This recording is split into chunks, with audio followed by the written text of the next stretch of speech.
Ya, pemirsa Anda masih bersama kami di Apa Kabar Indonesia Siang. Kita akan kembali berbincang dengan dua tokoh yang luar biasa. Siang hari ini sudah hadir bersama saya, ada Bang Ansi Lema dari PDI dan juga Mas Oki. Mas Oki, kalau tadi terakhir kan pertanyaan saya nih, kira-kira nama Prabowo masuk dalam 10 nama atau lebihkah yang juga ikut turut dipertimbangkan oleh Bu Mega, atau kira-kira nanti tawar-menawarnya akan berjalan seperti apa? Pertama tentunya kita mengikuti ya kan berbagai rumor, isu, terus juga konten ya kan di media sosial, juga banyak ekspektasi dari di kalangan mungkin internal di PDI Perjuangan, munculnya nama Ganjar dan Prabowo berpasangan ini kan sesuatu yang juga ada sejumlah pihak yang mengharapkan itu ya. Kalau kita ikutin di media sosial dan pemberitaan dan seterusnya atau diskusi-diskusi publik. Nah, pertanyaannya kemudian adalah apakah Prabowo mau menjadi cawapres atau sebenarnya juga yang lebih realistis, apakah para pendukung Prabowo atau orang-orang di sekitar Prabowo rela gitu kan ketika melihat Prabowo yang namanya di survei itu sesungguhnya masih sangat promising dan sangat potensial. Dan nampaknya juga Pak Prabowo cukup optimis, Mas, waktu itu kan sempat bilang kita partai kuat gitu. Ya, dan menyatakan seperti itu.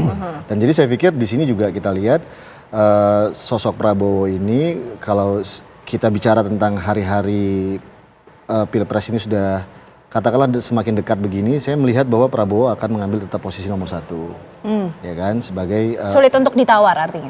Sulit untuk ditawar, ya apalagi kemarin kita lihat perdebatannya kan ketika muncul ini, ketika Presiden Joko Widodo mengajak Menteri Pertahanan waktu itu Prabowo Subianto, lalu ada di situ ada Gubernur Jawa Tengah Ganjar Pranowo di Kebumen. Ya kan, lalu kemudian perdebatan publik pasca itu, kira-kira muncul di situ ada statement dari kalau nggak salah dari Sekjen PD Perjuangan, lalu kemudian dibalas oleh dari Gerindra, saya lupa apakah itu Pak Hashim ya.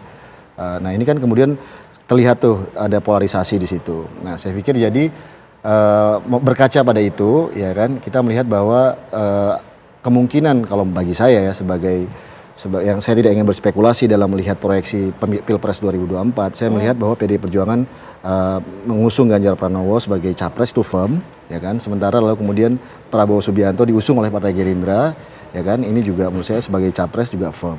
Nah, tinggal kita lihat koalisinya seperti apa, siapa yang akan menjadi cawapresnya, dan lalu kita lihat lagi apakah ada kemungkinan calon ketiga atau tidak. Oke, baik. Itu dari Mas Oki. Tapi Bang Ansi Lema ditahan dulu. Udah pengen menjawab, udah pengen nanggepin. Tapi kita akan lihat informasi terlebih dahulu yang akan disampaikan oleh rekan saya Vena Kintan. Ya, terima kasih Kenano. Pemirsa, pada hari Jumat 21 April lalu Ganjar Pranowo resmi diusung oleh Partai PDI Perjuangan sebagai calon presiden untuk pemilihan umum 2024. Nah, dalam segmen One Hot Topic kali ini kita akan mencari tahu seperti apa sisi lain dari sosok Ganjar Pranowo. Gubernur Jawa Tengah ini ternyata memiliki sejumlah sisi kehidupan yang menarik untuk kita bahas dalam segmen One Hot Topic kali ini.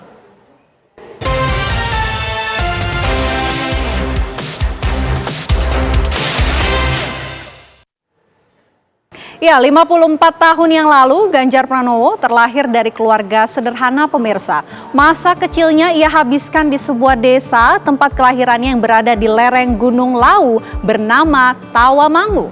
Seperti apa masa kecil Ganjar Pranowo? Berikut potret-potretnya yang kami temukan dari lini masa media sosial.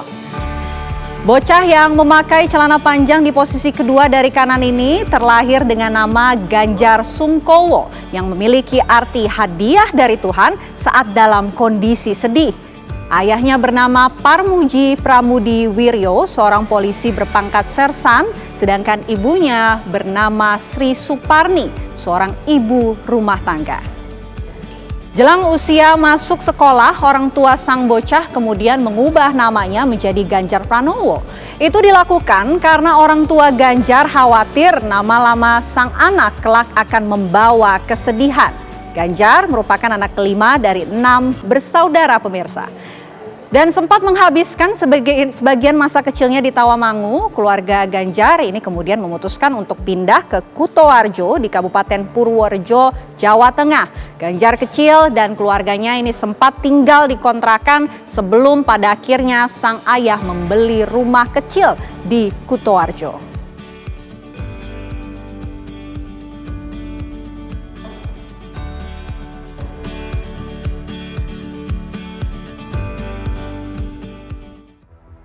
Ya, pemirsa, Ganjar Pranowo kecil bersekolah di SD Negeri 02 Tawamangu hingga kelas 5 SD. Dan setelah keluarganya ini memutuskan pindah rumah ke Kutoarjo, ia lalu masuk kelas 6 di SD Negeri 1 Kutoarjo. Di kota kelahiran ayahnya ini, Ganjar Pranowo, pemirsa, kemudian menyelesaikan belajarnya di sekolah dasar. Ia lalu melanjutkan pendidikan di SMP Negeri 1 Kutoarjo. Dan setelah lulus, ia kemudian bersekolah di SMA Bobkri 1 Yogyakarta.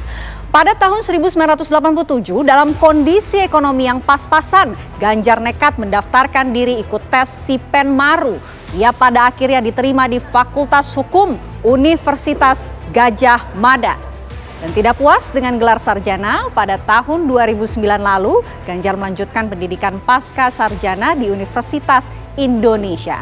Hingga pada akhirnya ia meraih gelar magister di jurusan ilmu politik di kampus Jaket Kuning itu, pemirsa.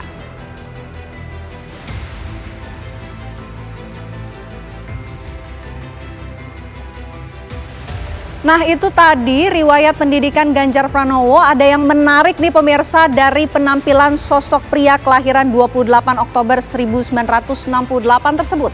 Ya, saat tercatat sebagai mahasiswa Fakultas Hukum di Universitas Gadjah Mada, ia memiliki penampilan yang cukup nyentrik.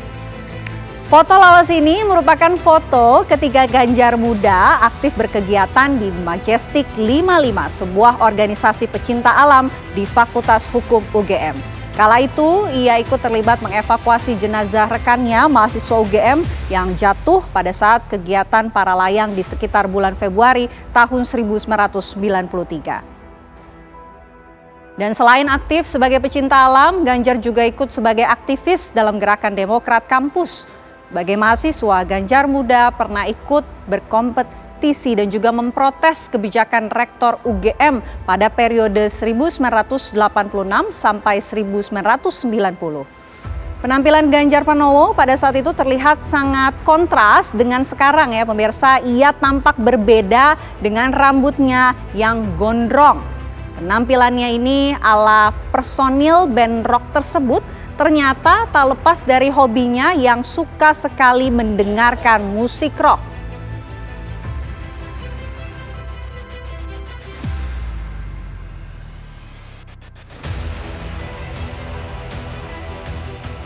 Ya, penampilan dengan berambut gondrong dari Ganjar Pranowo ini pemirsa ala anggota band pada saat itu ia duduk di bangku kuliah tadi. Ini merupakan bukti dari totalitasnya yang menggemari musik rock.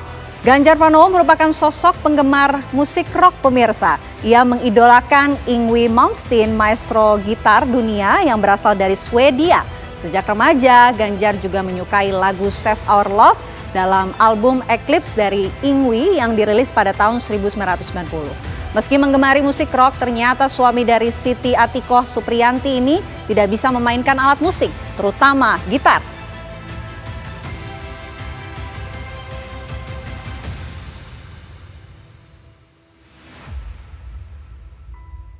Pada beberapa kesempatan, terutama setelah menjabat sebagai tokoh politik di tanah air, antusiasme terhadap musik rock tak berkurang. Ganjar Pranowo beberapa kali menyempatkan diri menonton konser musik rock di tanah air.